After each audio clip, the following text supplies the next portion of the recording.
Hey everyone out in First Ascent Nation. How's it going? Glad you decided to stop by and listen to another episode of First Ascent Podcast. The episode I have for you today is a little unique. Jim Lawyer reached out to me and said, you interview so many people, Jay, why don't you get interviewed for the podcast? And Jim graciously suggested that he interview me for the podcast. And, because everything's always about me, I jumped at the chance, but I was actually pretty nervous. It's weird to be on the other side of the table, as it were, answering the questions rather than asking them.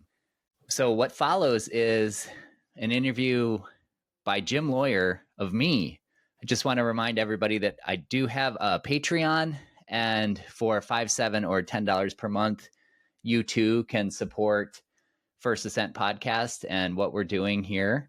You're also going to get a bunch of extra content, including a new thing that I've started, which are my random musings. And, if you want to hear more about my thoughts on all things climbing, that's a good place to access that information. So just go to patreon.com/firstascentpod, and you can find a whole bunch of extra content. So I'd just like to add a quick note. I've done 40 episodes in this new iteration of First Ascent Podcast after Lee passed, and I've been trying to keep going with once a week. However, June is one of the best climbing months there is, and I think I might go bi-weekly at this point, once every 2 weeks, just to give myself a little more time to climb and give some of these conversations an opportunity to breathe, and give me an opportunity to schedule some really incredible guests. So the once a week format might be truncated. Well, what's the opposite of truncated? Whatever the opposite of truncated is, that might be what's happening for our First Ascent Podcast schedule moving forward into the start of summer. And then at the end of summer, we'll crank it back up to once a week as we move into fall. So without any further ado, here is Jim Lawyer's interview with me.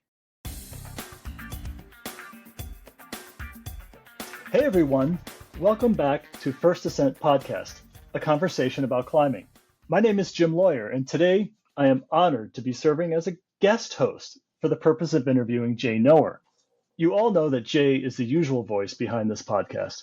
Did you also know that he's the author of the Devil's Lake Climbing Guidebook, published in 2006? He's also authored countless new routes around the New Hampshire area. He serves as president of the Central New Hampshire Climbers Association and has contributed as an author to Climbing Magazine. I met Jay last year and spent a couple days climbing with him in the Lander area. Since then, I've been twice a guest on this podcast, but even after all this, and after having listened to many of the 130 plus episodes, I actually know very little about Jay. So let's find out more. Welcome, Jay. Wow, what a great intro. Thanks, Jim. This is weird. The turntables have turned. I am on the other side and I'm ready to be raked over the coals. So before we get into the meat of it, we have to acknowledge this news item that Will Moss just flashed Freerider in 22 hours and 16 minutes. What do you think of that? It's funny you should ask that, because I just watched the video of Babsy flashing it. Was it this last winter where she flashed it over a number of days? Mm-hmm. And it was striking because Will Moss flashing it in a day. What I say about that is I quit. I quit climbing. Yeah, right. People are too good. It kind of blew up on my Instagram feed, and I saw his partner posted that he placed an average of 3 cams per pitch. Jeez. I'm not joking. He said this. Didn't he do the first ascent of the best things in life are free at the Gunks, the mega link up on the Twilight Zone wall? Yeah, on the Twilight Zone buttress. It's 14DR. And if that grade holds, it's one of the hardest free climbs on the planet. Wow. And certainly like one of the most dramatic lines on the planet too. Yeah. I should say one of the hardest trad-free climbs on the planet. So Sure. I guess that Well, was implied. I mean, if you're doing that, like I think the boulder problem pitch on Freerider, like V6 or whatever, like probably not that big of a deal. Probably not that big of a deal. Yeah. Anyway, so into the meat of it, let's start with, because I really don't know this and I'm kind of interested, with how you started climbing. Well, thanks for that question, Jim. I've been preparing for this podcast. This is actually like I'm kind of nervous to be answering the questions instead of asking the questions. So this is like a good way to start. I started at Devil's Lake. My cross country coach, Pete Arndt, known affectionately throughout the Baraboo area as Coach, he took me out climbing one weekend day in the summer at Devil's Lake. And I made a harrowing top rope ascent of a route called the Pillow 5-6. The pillow. The Pillow. That was my first ever climb. It was on the West Bluff at Devil's Lake. And I mean, I was hooked. As soon as I started climbing, I was hooked. So you came from like a distance running background? Very much so. For the first 5 years or so, I didn't really climb during running season, but I climbed all summer. And yeah, I definitely came from a distance background. And your first climbing area was Devil's Lake. I haven't been to Devil's Lake, but I do have your guidebook, and I know that it's short and slippery and unprotected. So maybe you can dispel some of these myths and tell me about Devil's Lake. I mean, you call yourself a climber and you've never climbed at Devil's Lake? True that. Yeah. So we'll have to work on that, Jim. It's like Devil's Lake is this like quartzite. I'm going to use a term, but like geologists will probably call me on it, throw a flag on it. But it's like a quartzite plug that kind of sticks up out of a generally flat south central Wisconsin. And the quartzite is incredible rock. Like it is the most solid rock I've ever climbed on. And I've heard from other people that that's the most solid rock they've ever climbed on. And it's not tall. The tallest routes are 80 feet. So I mean, it's tall enough. It's like rock climbing. But there's so much rock in this one state park. There are 1,600 different climbing routes in there. Not to mention however many boulder problems. There's probably equal that number of boulder problems. So like, there's a lifetime of rock just in this state park, and it just so happened that I grew up in Baraboo, 3 miles from there. So like, I just grew up in this place that was like an incredible climbing resource. And one other thing I know about it is that it's, by some measure, the place where the first 513 in the country was done. I think it was Pete Cleveland, although it was a top rope ascent. Yeah, he did Bagatelle in like the 1960s, and then he did Phlogiston. Is that how you say it? Phlogiston? I've heard it two ways, Phlogiston or Phlogiston. I like Phlogiston better. Phlogiston. I think Phlogiston is like a fake particle or something in the universe. And okay. This is very much an eliminate. It's a thin crack that goes up a steep wall, and you can't use the left corner, which is like 18 inches away.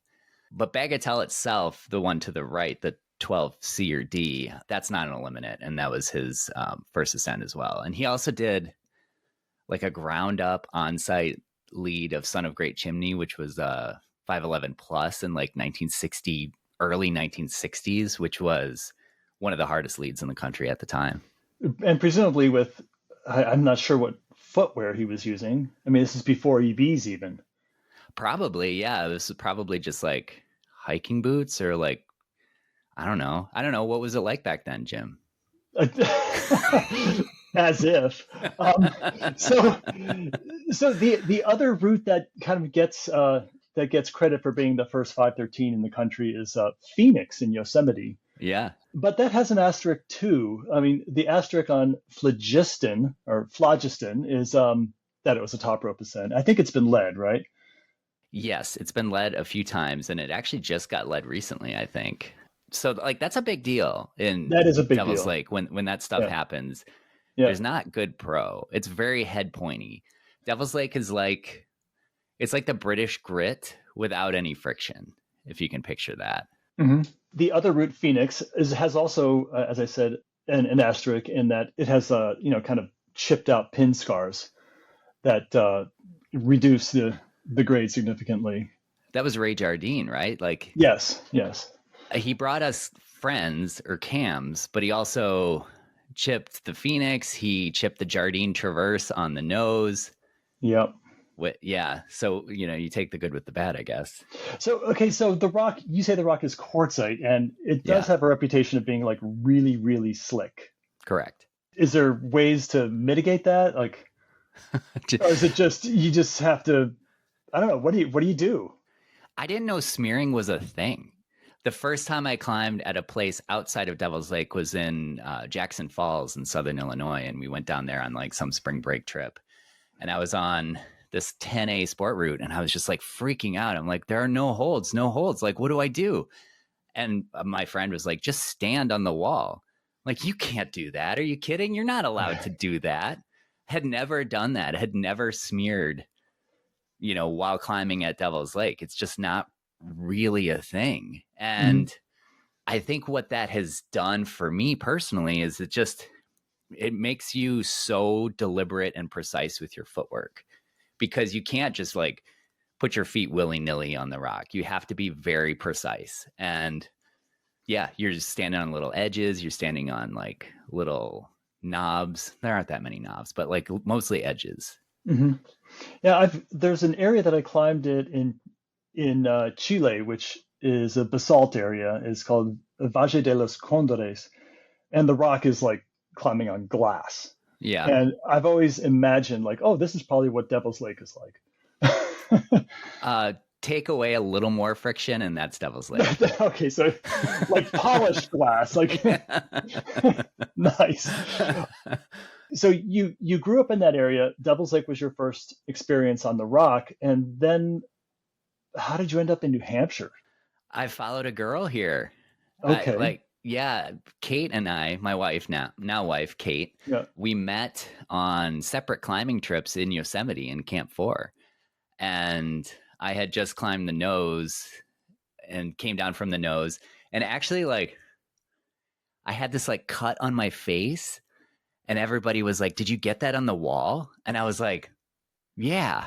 But actually, what happened was, we topped out, and it was August, and it was so hot. So we just ended up like, rather than staying like the fourth night on Camp 6 or whatever on the nose, we climbed through the night to top out. We ran out of water. Like, we were kind of epicking and topped out, like so excited, so happy, like did like kind of the culmination of my climbing career at that time, and turned around, walked up and ran right into a tree. I like that tree where everybody stops their speed ascent time. I walked straight into it, like cut my face all up. So I'm like in Camp 4 with like a bleeding cut all over my face. And yeah, that's where I met Kate, and we Nurse Kate. yeah, right. And we started climbing together there. She moved into my tent. Then she was going to New Hampshire for art school, and I went back to Wisconsin. I was like, well, nothing's going on. I'm like substitute teaching. I'd graduated from college and I was just substitute teaching at like my alma mater high school. And then I was like, I'll go to New Hampshire to be with Kate. It's the Granite State. It's not like I'm moving to Iowa, like I'm moving to New Hampshire. So I just packed up my stuff, moved to New Hampshire, and moved in with Kate right away. And 20 years later, we're still together, still living together.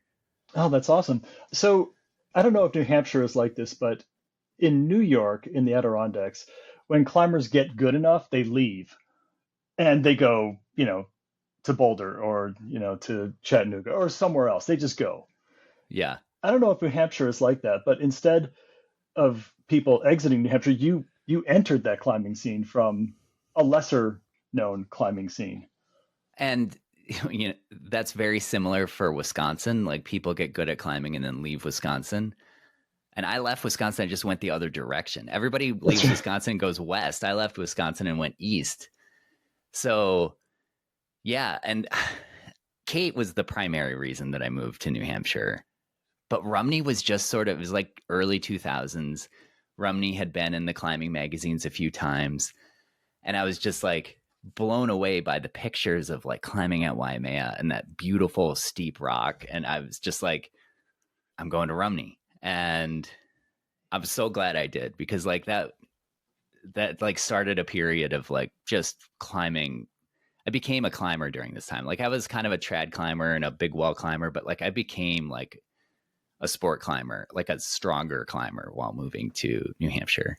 So I'm glad you brought up Rumney because, well, to prepare for this interview, I looked at all your ticks on Mountain Project and I downloaded the little spreadsheet and I just You sorted did? them. I did. Wow. That's kind of creepy, Jim. Yeah, I want to be prepared. And so when I think of New Hampshire, I think of like Cathedral and Cannon and some of the, lesser known crags there like Whitehorse and maybe Sundown, places like that. And of course, Rumney, right? I don't think of these other places where you've been doing like the Russell Crags and what's the Waterville. Yeah. Can you say something about these places? Like, Yeah. Waterville was really a blank on the map for a really long time. I climbed at Rumney and then like moved on and started branching out to some of the other areas like Cathedral and Whitehorse. And in fact, like I remember Jay Conway and I were hanging out at the base of Cathedral one day, and I think I had just done Liquid Sky and he had just done something crazy, maybe Northern Hospitality, probably his like 13C up there. And we were talking to some locals and they were like, how do you get strong enough to climb like 513 at Cathedral? And we're like both at the same time without even coordinating. We were both like, Rumney. Rumney is the reason we can go and climb some of these other hard things in different areas. So like Rumney was always the focus, but I was always branching out. And I got to the point in like 2010, I was sponsored. I was like climbing all the time. Like I was just like trying to be a strong climber. And like I've never been the best climber in an area, And when you're like your whole life revolves around climbing, like it's hard not to be the best if your whole life revolves around climbing. Maybe that's more my psychology actually. But I just got to be too much and I just stopped climbing for like a whole year. I didn't even put my climbing shoes on because I just burned out. And I like there was work stuff I had to do and like I had to start to become an adult. And then after that year, I started getting back into it and I was like, I don't want to go back to Rumney or some of the Pawtuckaway or some of these places where like people know me and can see that I haven't been climbing for a year and like be like, wow, what happened to Jay? So I started to explore some of the areas in the Waterville Valley region, which is the same distance from my house, and started bouldering, started finding boulders, started finding routes. And then Lee, unbeknownst to me, was doing the same thing. So then we teamed up and started to develop right around COVID. And then that, anyone who's listened to the podcast knows the story from there, where we just went crazy on route development. is one of those two areas I mentioned, like the Russell Crags or Waterville, is one of them known for bouldering and the other one for routes, or do both of them have both? Waterville is, well, and Russell Crag is officially in Woodstock. So it's like the next town over. But like the Woodstock Waterville area has so much rock just hidden in the hills.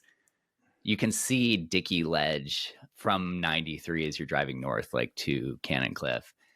And you can see a little bit of Russell Crag, but there's so much rock in the hills. And that was so work was hard. And like, I would just go out and like walk the woods and just like wander, off trail, just like looking for boulders, looking for cliffs. And like, there are still cliffs and boulders that are yet to be discovered out there.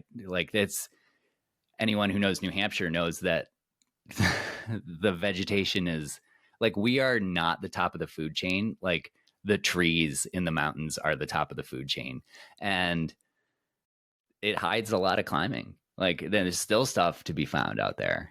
Mm-hmm. So you and Lee were the main protagonists in route development at these two areas. Is that accurate, or did other people get involved, or?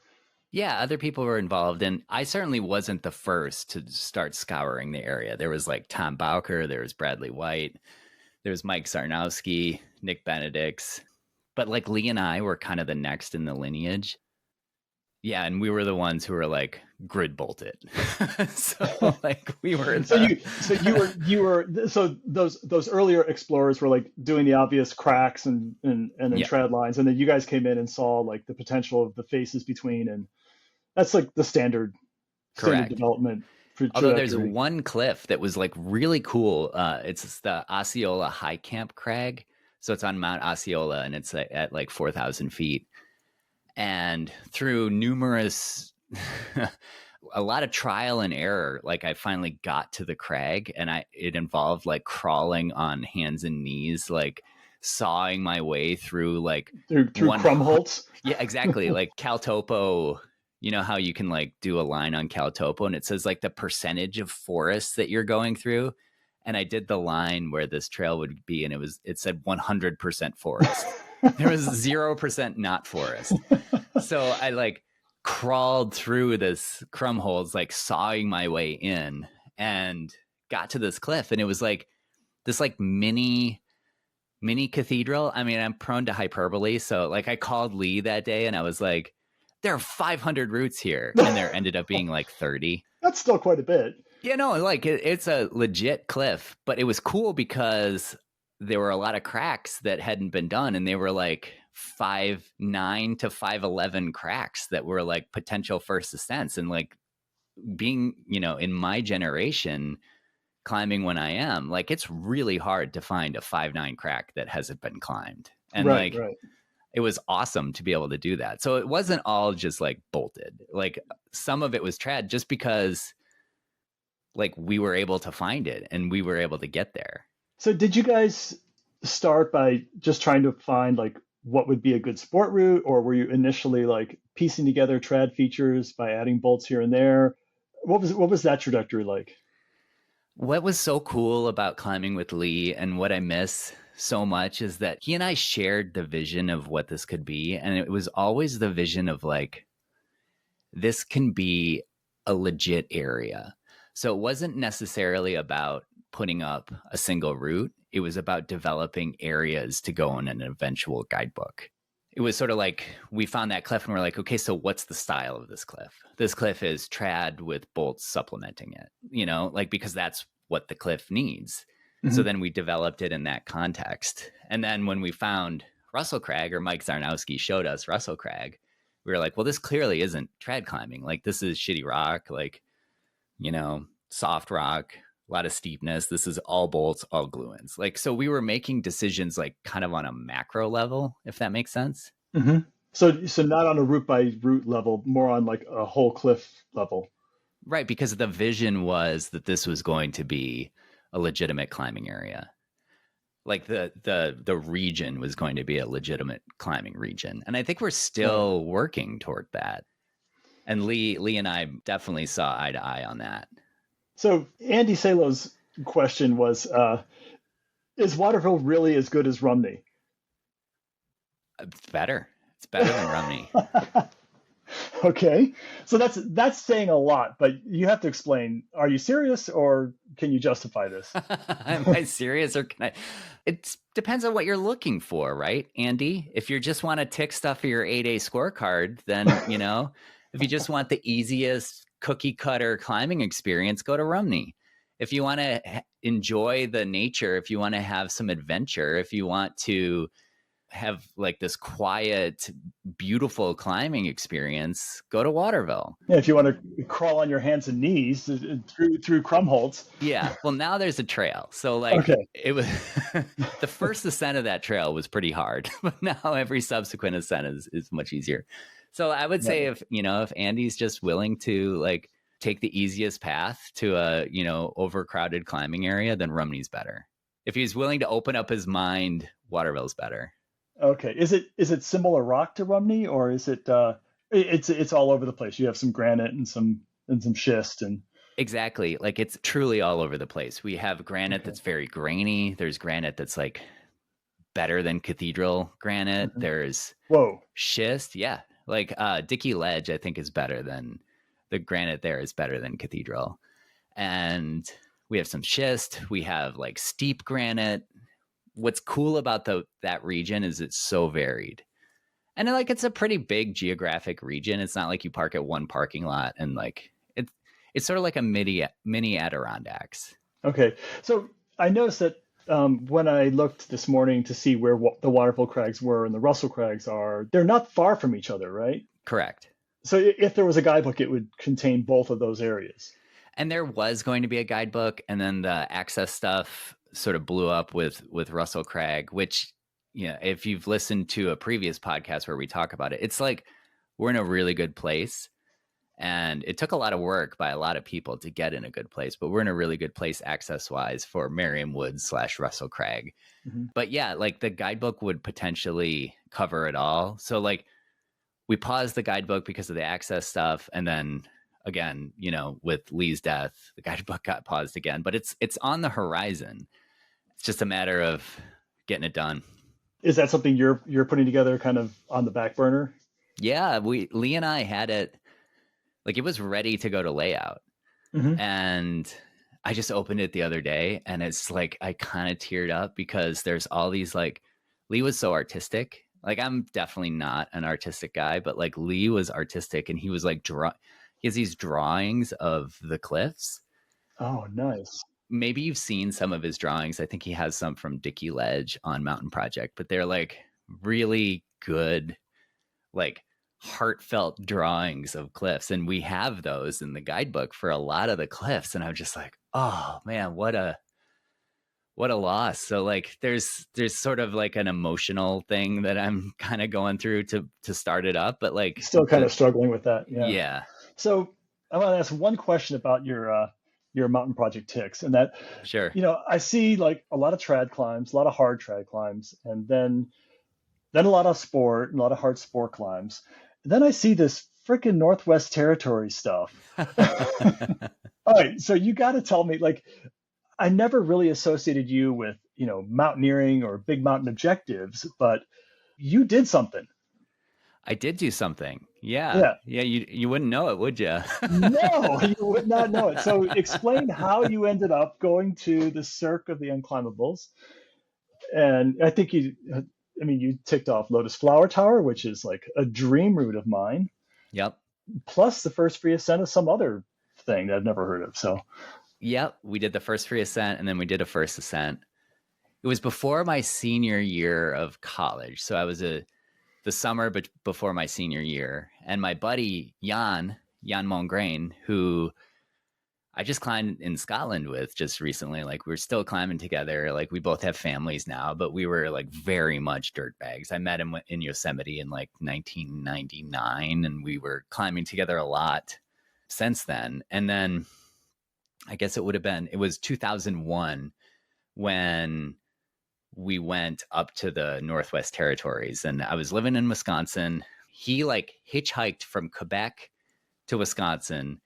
We loaded up my 2-wheel drive Ford Ranger and then drove from Wisconsin to the Yukon Territories on the Alaska Highway to like this weird like fuel cache and then like hopped on a float plane and flew in the float plane all the way oh, into the Cirque of the Unclimbables. And they dropped us off at the lake and then we had to hike like 6 miles or whatever up this no, it's talus like field. really, really awful hike, It was right? It's like, heinous. Like it yeah. was raining. I remember like on my hands and knees, like going through these Manzanita tunnels with like this Oh, God. giant pack. And it was like raining. And I remember like right in front of my face, like in the mud, there was like this giant, like grizzly track. Like, I'm like, oh, what have I done? We didn't have like a gun or anything. Like Was it we had just the two of you? yeah, it was just the two of us. I had a bell. We had a bell on our pack. Like that's like the bell's gonna scare him away. We actually ran into some people when we got a flat tire on the way up there, and we were changing the tire. Like I knew we would get a flat because it was like gravel the whole way. So I had like a couple full size spares with me. And like we were changing the tire on the side of the road. And so, like two like locals drove by and they're like, where are you heading? We're like, Nahanni National Park. And they're like, you guys have a shotgun? I'm like, no, we don't have a shotgun. I'm a, I'm a skinny runner from Wisconsin. Like, no, I don't have a shotgun. And he's like, I wouldn't go up there without a shotgun with slugs. It's grizzly territory. And I'm like, okay. And like Jan and I just got back in the car and like we drove in silence for like the next couple hours. Like, what are we doing? But we were up there for 3 weeks, sleeping under one of the big boulders in Fairy Meadows. And we climbed Lotus Flower Tower. We did that in a day. Very long day. Did you do it as like with that one move of aid on the 3-foot roof? Or yeah. You didn't try to free that. No, we were so far over our skis anyway. Like we were just trying to get up the thing. We freed it all except for that one move of aid through the roof. Like typically how people do it, right? Yeah, it was like 510 A1, something like that. Yeah. And for us, it was like, it wasn't about like freeing it in a day. We were just trying to like climb it. And we epicked on the descent, like the wrap descent goes down the face rather than the chimney. And somehow to this day, Jan and I like swear that neither of us are the ones that swung into the chimney on the wrap, but like somebody did because we ended up in the chimney. So we were like wrapping down this chimney and it was like the ropes got caught. We had to re-lead pitches to like go get the ropes, and we fully epic. Somebody bolted the rappel line, right? Yeah. Okay. But it's like it's a big blank face, and we're like wrapping down, and like can't find the wrap, stations, and that wall is amazing. It's like climbing in the gym. Like there are these like knobs that are sticking out, like feldspar or whatever, knobs that are sticking out all over the place, like gym holds. Which is cool to climb up. But then when you're wrapping down, you're like, I don't see where the anchors would be. Like, because there's all these like knobs everywhere, but like, where are the bolts? So like we ended up wrapping down the chimney that we climbed up, which was like a bad idea. And it ended up being like a very long day. And then we did the first free ascent of a route on Terrace Tower. And then when we saw that, we saw a line to the right of it. And then we did the first ascent of a route we called Light in August, because it was August and it was like light most of the time. And it was a book I was reading by William Faulkner at the time. So and then we drove back and I finished my senior year of college. Oh my gosh. So one of the things I know about that route is that it's like rarely dry. This is the Lotus Flower Tower route. Is it? Yeah, and I don't remember it being wet. You got lucky. We didn't have a lot of weather window, but I don't remember. And there's also always competition to do the route. There's always like other parties. They're all like gearing up for it. And you guys were there and no one else was around and it was dry. There were other people in camp, but at the meadows, there was at Fairy Meadows. Yeah. But there weren't. Yeah. I don't remember anyone else on the route when we were on it. Yeah. Wow. That's a gorgeous place. Like Fairy Meadows is just it's like heaven on earth, like you're in this meadow that's like this beautiful view and, these boulders and it's gorgeous. And it's like you're in Yosemite with nobody there, like it's incredible. It's a very picturesque place. And it's in the 50 classics. It's how, people are introduced to that area.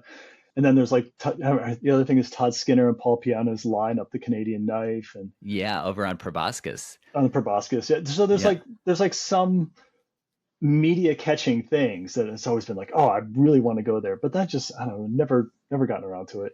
If I ever went back, I'd take a helicopter directly to the meadow. Yeah, the going from the lake up to the meadow is soul crushing. Like I wouldn't do that again.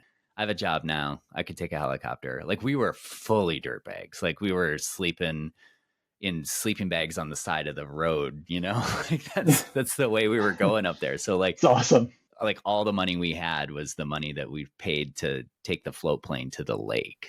But now I would take the helicopter 100%. Yeah.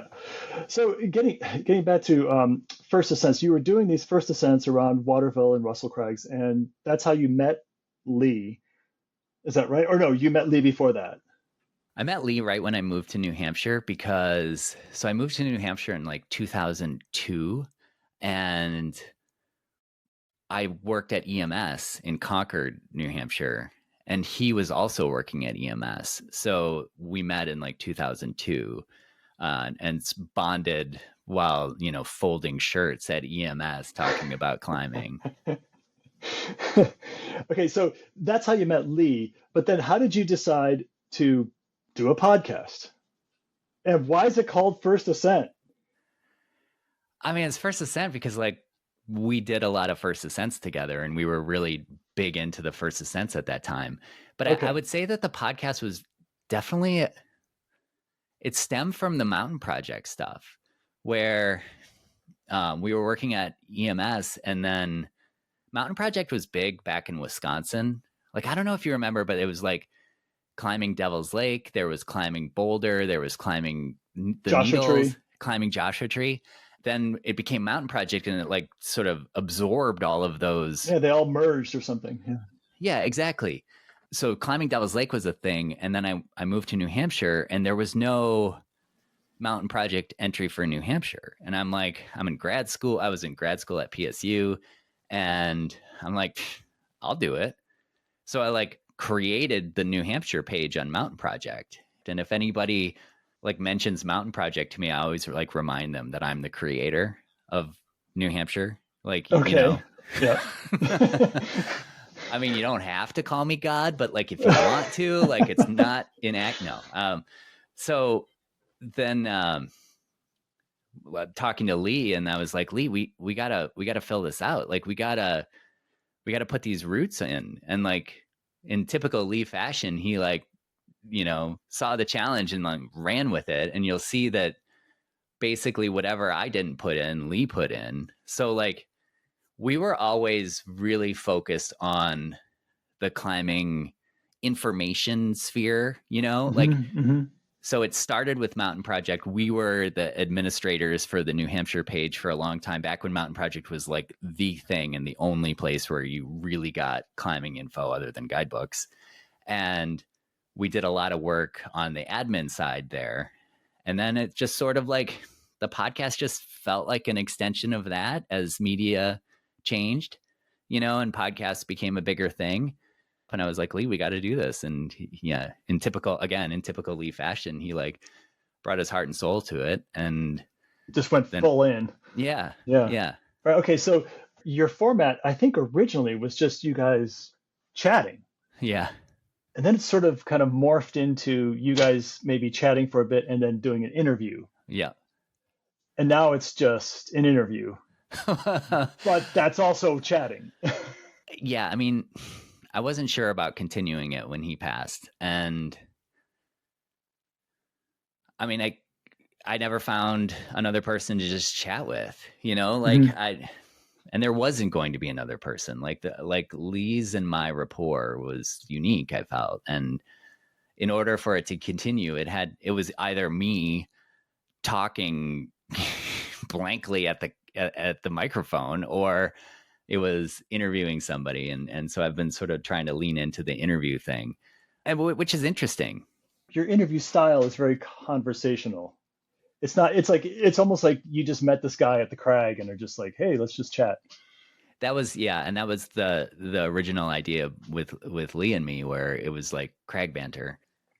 I mean, you hear these interviews, and like since I've been doing it, I'm now more critical of other ones that I hear. And it was probably the same for you with the guidebook, where once you write one, you're like, I don't like what the decisions this guy made. Yep. Like where you hear these interviews and like some person just does this like very heartfelt, like amazing story, and then it's like clear the interviewer just goes on to the next question. Like I hate that. There's like no empathy or like follow-ons or anything like that. Yeah, it's like that was the most important moment of my life, and then the interviewer is like, "So, what's your favorite 512?" Well, that's very. I had a bunch of questions about First Ascent because obviously that's what your podcast is called. And we talked a little bit about that in the Waterville and Russell Crag area. But what would you say is your favorite new route that you developed? I kind of thought that this question was coming, and So you thought about it. I did. And I remember when I interviewed Conrad Anker and I was like, what's your best first ascent? And he's like, this. Like he knew immediately the answers to that question. It's hard. I think Golden Stripe at Merriam Woods at Main Cliff is one of the best. And that's one that like Lee dibsed. Like Lee was like, I want to do that one. And I was like, I want to do that one too. And like while he was working on something else, I went and bolted it. Like I totally stole it from him. And that's why it ended up being the stolen buttress, because like the stolen buttress. And I was like, this line might be worth destroying my friendship over. But we were cool about it. Like I was like, sorry, man. I couldn't stop. I had to do it. Is it your favorite first ascent because it's just a really good line, or it's a beautiful it has this story, line? Or yeah, it's just a beautiful line. You walk up to the wall and you're like, that's it. It looks like a limestone streak. It's like this gold streak up this buttress. Like it's gorgeous, and it climbs well. What's the grade of it? 11 plus, like probably 11D. It's not 512. So it's like it's an accessible grade. It's bolted well, and it's a great line. I think it gets, the max stars on Mountain Project. Max stars. Okay, so a similar question, which is probably a different answer, is which of your new routes is the most popular? Yeah, that's a good question. I'm not sure. I think something which I mentioned in the Conrad Anker episode, I think something and everything on the Roadhouse Crag at Merriam Woods, these 257s, these side-by-side 5.7s that are like bolted for the 5.7 leader. Like I think those get sessioned and people love them. And I'm almost as proud of those as I am of the harder ones, because like it's such a cool thing to bolt something that people enjoy and like to see people enjoying it. And I think I was hanging out at Roadhouse this last fall, and I was like, people were climbing on it. I'm like, oh, do you like these routes? And they're like, yeah, these are great routes. I'm like, cool. And like, it took so much willpower not to be like, I bolted them, I cleaned them, these are, quote, my routes. But I was like, I'm glad you're enjoying them. And I just like kept walking. Nice. Yeah. So I was kind of curious because I don't know how, I mean, maybe there's a way to do it, but I don't know how to do a query on Mountain Project to show me which routes were you the first ascent of that have the most ticks. Yeah. And maybe that one would have the most ticks, do you think?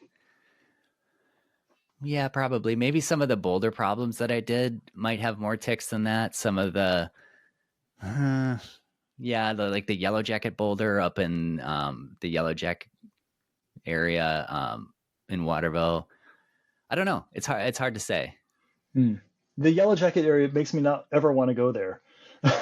I remember like somebody mentioned to Lee, like, I don't want to go there because it sounds like they're yellow, but it's like, it's off the Yellow Jacket ski trail. Like, what do you want? I see. Right. So it isn't that there's a bunch of like ground nests that you just attack you when you go to climb on the boulders. No, though, when Ladd and I were cleaning the Yellow Jacket boulder, we were like rolling up the moss, which, as you know, like that's one does. Yeah, that's so satisfying. Yeah. And there was a ground bee's nest that we like. You disturbed. Just right, yeah, threw over the side of the cliff. And those ground bees, man, they'll light you up. Like, you got to be careful with those. Yeah, I've gotten stung all over my face by doing exactly that. Yeah. Are you allergic or? No, I mean, it swells up a little bit, but it doesn't. Yeah. It doesn't cause me to have breathing issues or mouth swelling or crazy stuff like that. I mean, that's what people don't get about like development. Like, it's not glamorous. No. It is blue collar. Do you have like, and this is one of my questions. It's like, I have this quiver of tools that I have collected, which it's not easy because to get to this quiver, you have to discount so many other tools that you've purchased, thinking, oh, this is going to be a great brush, and then it just falls apart and doesn't work at all. So if you're going exploring, what's your like go-to kit? If I'm going exploring or if I'm actually going to like dig in and develop something. Oh, okay. Those are good questions. But yeah, if you once you've picked it out and you know it's kind of aligned, then you're going to go in there with like a big pry bar and like a broom and maybe even a shovel. Yeah. There's a lot, but and you don't go exploring with those. So what's your like? I'm going to wrap over this line and see if there's a sequence of holds which makes a route. And so you have like a couple brushes and. I think chalk. Chalk's the most important thing to have with you Okay. because, you see a line that's just like this blank wall, but then you put chalk on it and you're like, that's a rock climb. Like that makes it look like a climb when you have chalk on it. Yeah. So you can mark it up. Yeah. And I mean, in New Hampshire, you need like some sort of saw. Like I've gone through so many saws, like I've broken saws. I've like snapped, like, those folding saws. Like there's got to be some kind of saw. Silky. Yeah, right. Silky is the saw. Yeah. I've broken one. Have you broken them? Oh yeah. Yeah. Right? Like nice long handle, like a really long handle. So you get two hands on that and you really go at it. But it's easy to snap that thing. What Kate got me for Christmas one year was this like tiny chainsaw that's like, it's got like a 4-inch bar. It's a chainsaw that's the size of like a wrench basically. And I started using that, but then I stopped using it because I'm like, this is freaking dangerous. Like I'm moving this thing around like it's just like a handsaw, but this is a legit chainsaw that I'm holding. Mm-hmm. Yeah, and you're on a rope. You don't want to like exactly. And I'm just like, you like kickback cuts your rope, and then you're donezo. I feel like anytime you use a chainsaw, if you're using it one hand, you're not in a good place. Mm-hmm. And that was very much a one-handed chainsaw. So like, I don't use that anymore. I found these little plumber brushes that I use, and like a nut tool seems to be perfect. Like you try to replace a nut tool with some garden implement, and they just don't work, right? Yeah, the gardening stuff, because Kate gardens a lot. She's like, use this. I've tried to use like a trowel. I've used like a hoe. Like it doesn't work as well as just like elbow grease and the standard stuff. Yeah. One thing is the stick brush. It's like a rectangular wire brush with you can screw in like a painter pole to it. Okay. Yeah. And that's something that you can like really get some leverage in when you're brushing. Mm-hmm. That's great. I've gone through a number of those. Yeah. I remember in the Adirondacks, there was this developer, Dick Tucker, who just scrubbed endless miles of rock. And he gave up rock climbing because he damaged his elbows, essentially. Something that people out west like don't get. No. They're like, oh, I'm really tired from developing. And it's like, well, you use a little toothbrush to clean out some pockets and like you're good to go.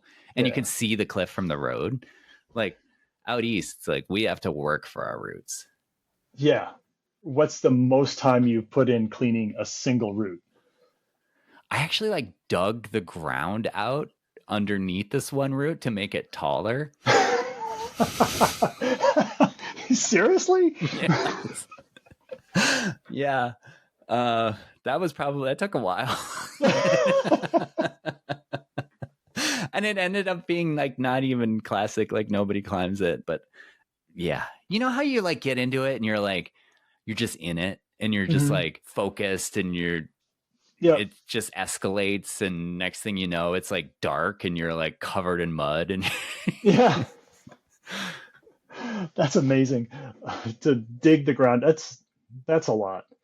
But you have roots that sometimes there's like a water channel over the top or like some really thick moss that kind of hangs over and it like when it gets wet, it drips over the root for 6 days and then the root remains. So you want to remove that. So you go to the top, you start cutting all that stuff back.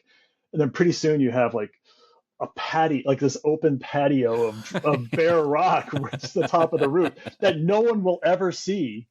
Right? But that's crucial. You got to do that. Crucial. It's the fetch, right? You got to deal with the fetch where what's the fetch? Tell me that. That's like, I think I learned that in my avalanche class where it's like, that's where, so when snow blows into a gully, like the fetch is the plane above that is like collecting the snow for it to blow into the gully. Like you're talking about what collects the water for it to like go down the route. Right, right. That's a good term.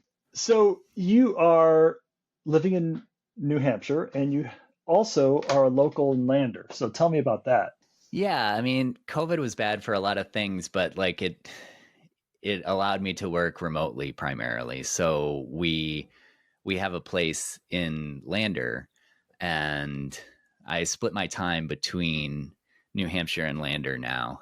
I love New Hampshire. Like New Hampshire is where I became an adult, right? Like it's where I, put my roots down. My family's here, everything's here, but like I got to get out every once in a while. Like summer in New Hampshire is really tough, like with the humidity and the bugs, and Yeah. having the opportunity to go elsewhere and to be in a different, community, I really enjoy. And I don't know, like my parents were divorced when I grew up. They got divorced when I was like in fifth grade.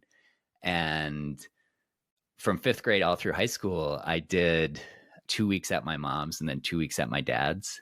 Mm-hmm. And they were both in Baraboo, Wisconsin. They're both in the same town. So my whole upbringing, I was like 2 weeks here, 2 weeks there, pack up my truck or my car and then like drive over to dad's and stay at dad's for 2 weeks and then drive over to mom's and stay at mom's for 2 weeks. And Kate just brought this up to me recently. And I was like, I'm like, man, I gotta move. Like, I feel like I've been here too long. And she's like, yeah, you've been here 2 weeks. Like, it's just ingrained in me somehow that like, I just like to change locations every certain period of time because like, that's how I grew up. And it wasn't weird or anything. It was just the way my life was. And I didn't realize it until Kate mentioned it, but I've sort of created that scenario for my life as an adult. So you consider yourself sort of obviously a local in New Hampshire. Would you consider yourself a local in Lander? Like No, what does it take to be a local in Lander?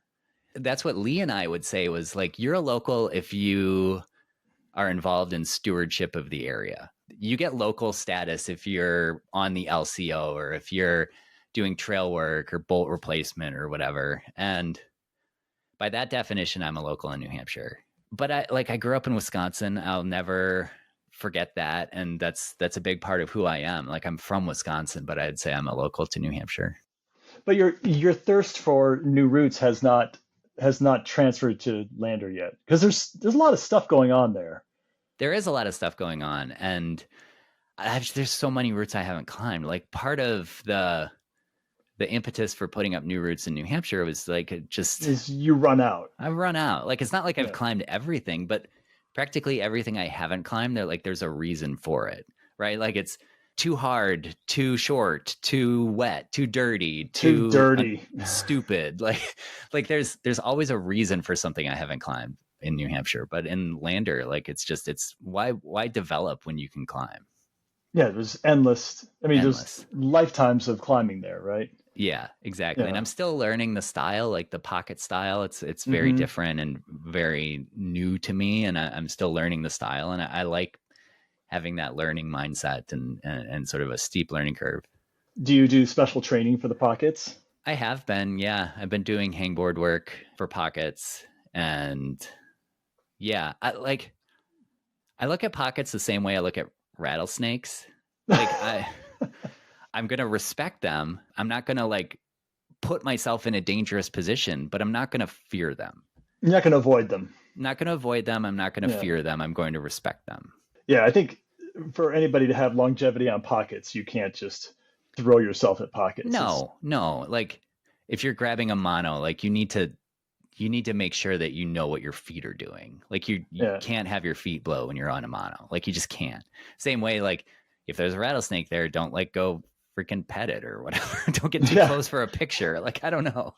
Seems like Lander would be a really good spot to live if you were a hand surgeon. You have a lot of business. Yeah, I think so. People popping pulleys left and right. Yep. Okay, so these are some other random questions. Sure. What was your first 512 and what's your favorite 512? My first 512 was Velvet Green in Jackson Falls. I remember Jackson Falls. Yeah, in Southern Illinois. I remember it like it was yesterday.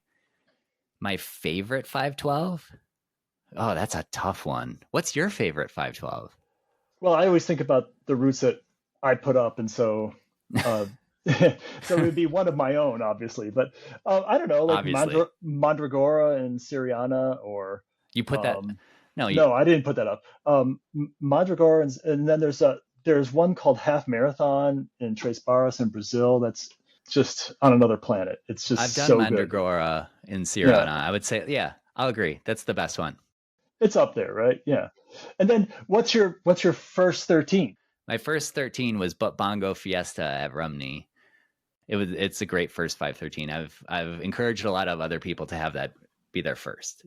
It's not super powerful. You can sort of figure it out. The guidebook says there's plenty of opportunity for beta advancement, which you're advancing not because you're getting stronger, just because you're understanding the route better. You're unlocking the puzzle a little bit more efficiently. Yeah. Exactly.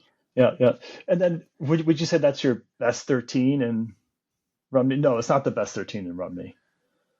No, it's not the best 13 in Rumney. I think, gosh, that's tough. Best 13 in Rumney. Yeah.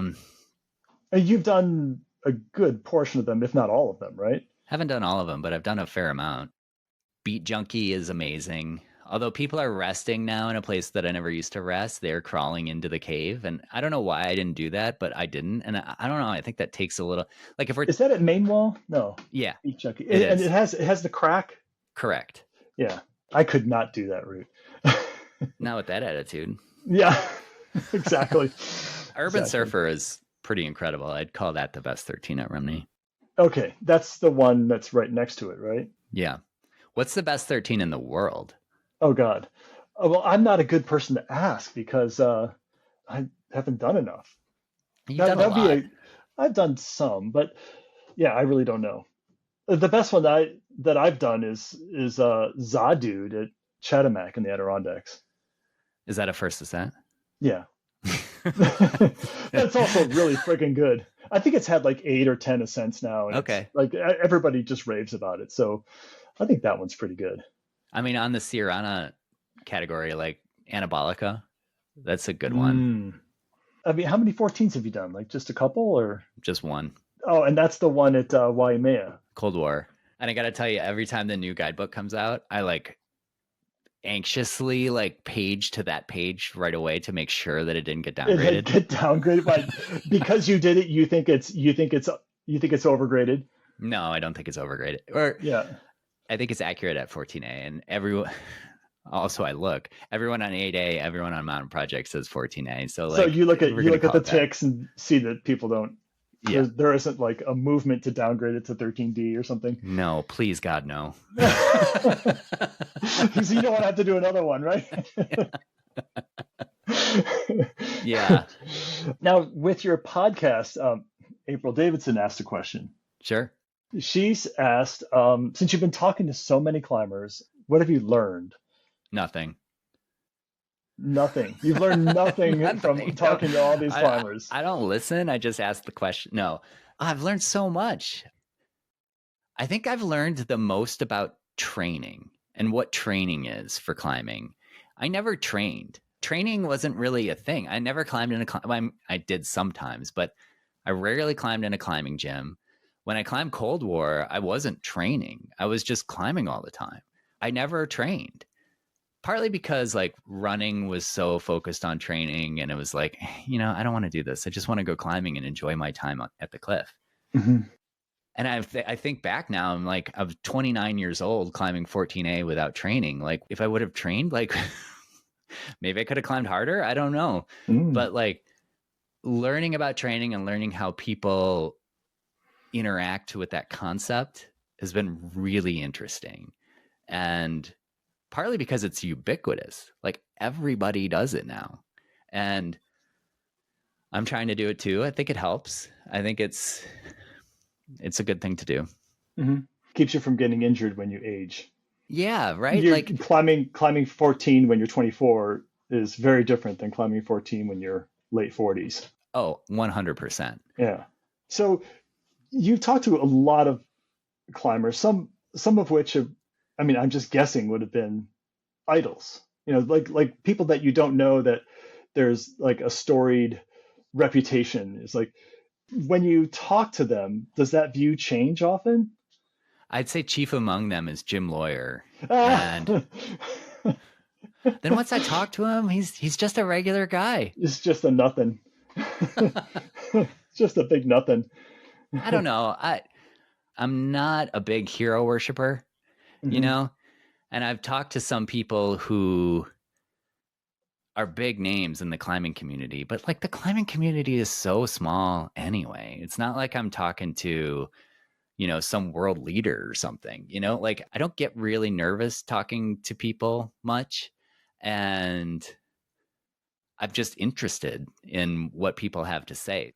I was sort of anticipating like, oh, I really idolize, John Smith or whoever, and then you talk to this guy and he's like, God, this guy's a dick. There's been some of that. I'm not going to say who, but Yeah, there's been right. some of that. Okay. Jim Lawyer mostly. Yeah, right.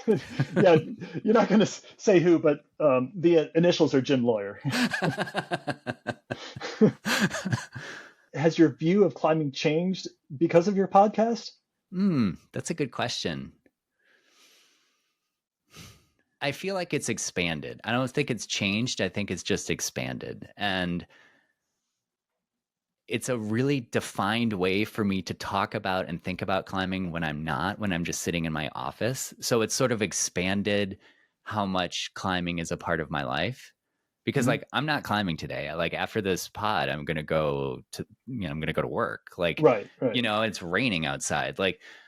So climbing is becoming a bigger part of my life through this podcast because I'm talking about it when I wouldn't normally talk about it. Mm-hmm. Guidebook work is like that too, Totally. right? Like Yeah. oh, I can't climb. It's raining. I'll go check out these routes that somebody reported, and I'm proud to continue the conversation about climbing because I think that climbing is kind of an entree into a lot of big ideas and big topics.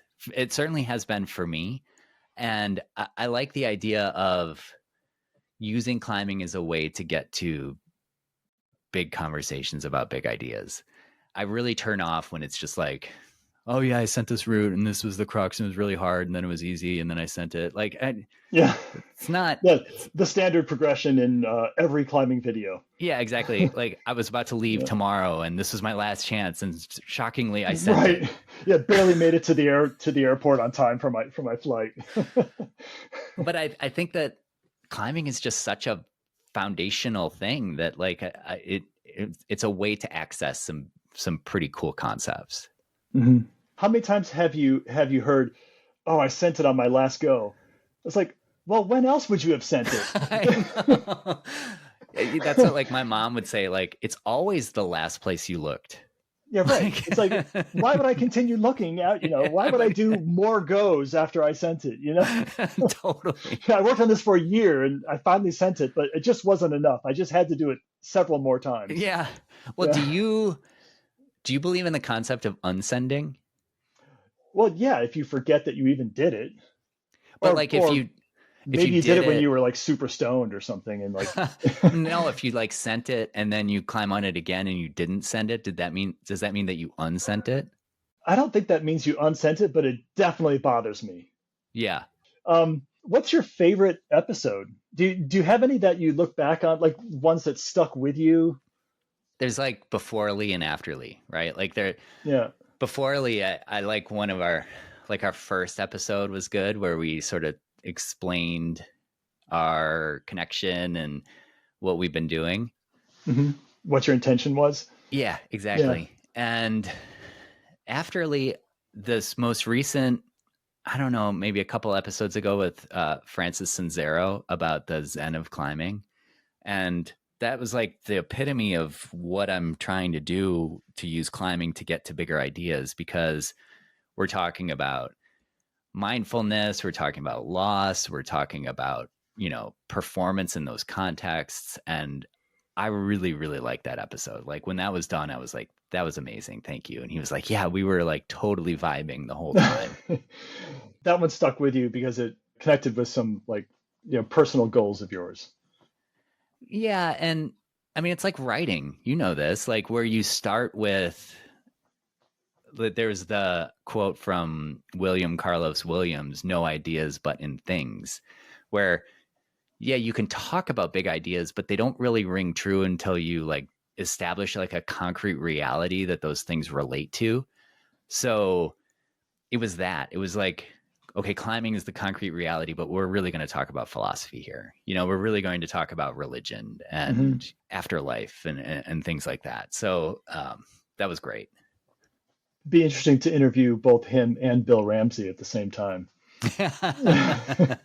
Yeah. I mean, the philosophy professor. Yeah. I have a minor in philosophy too. So like, I can't, it's like 510 philosophy, not 514 philosophy. Right, like right. what Bill Of course. is.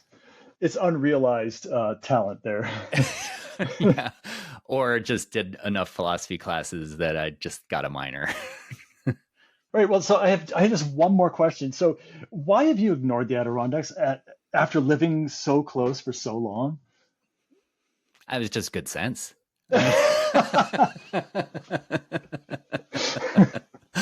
What? Is there climbing over there? I don't know. Like, I know there's no climbing in Vermont. I know Vermont doesn't have any climbing, but like, no, yeah. Vermont is the state you have to go through to get to where the good climbing is. That's true. Yeah, on either side. Yeah, exactly. I keep meaning to make it over there. It's not close. You have been because in obsessing over your ticks, I saw that you've been to the Web. I have. I've been to the Web a few times. That's the only place in the Adirondacks I've climbed. Yeah. I think I top roped Zaba. I think I was going to lead Zaba, but I never did. Had it been led at that time? Yeah, it had. Okay. It was in the book as something that had been done. I think so, yeah. Yeah. That's one of the best 13s in the park. Yeah, but like most of the climbing in the Northeast, the crux is not a crack crux. It's a face crux. That's true. It's like a little V6 boulder problem that connects two cracks. But the crack is no joke. That thing is flared and terrible. Yeah, right. It's legit like 512 crack climbing, I'd say, right? And to like I think for me that's the crux. Oh, not the upper part with the bolt? The boulder problem's no problem. I can do it every time. Wow. It's the flared crack that really just spits me out every time. I'll have to go get your beta on it. I'd like to go back. It might be because I'm tall. How tall are you? You're like, what, 5'0"? 5'10". No. I'm 5'10". I forgot the one.